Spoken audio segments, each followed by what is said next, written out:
আপনি যদি সারাক্ষণ চিন্তা করতে থাকেন, যদি ওই জিনিসটা থাকতো তাহলে আমি সুখী হতাম, যদি অমুক সমস্যাটা চলে যেত, ওই মানুষটা আমার জীবন দুর্বিষহ করে তুলেছে, যদি সে একটা বাসের ধাক্কা খেত, আমার জীবনটা কত ভালো হয়ে যেত। প্রতিবার বাস দেখলে আমি এই দোয়া করি।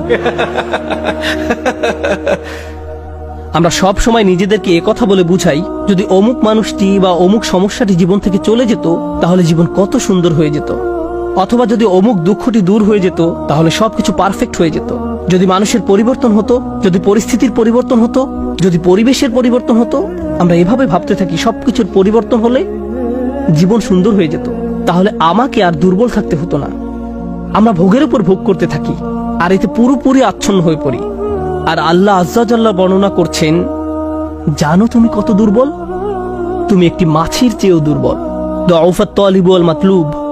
যখন তিনি এভাবে বলছেন, আমি আপনি মজ্জাগতভাবে অবিশ্বাস্যভাবে কতটা দুর্বল, একটু চিন্তা করে দেখুন।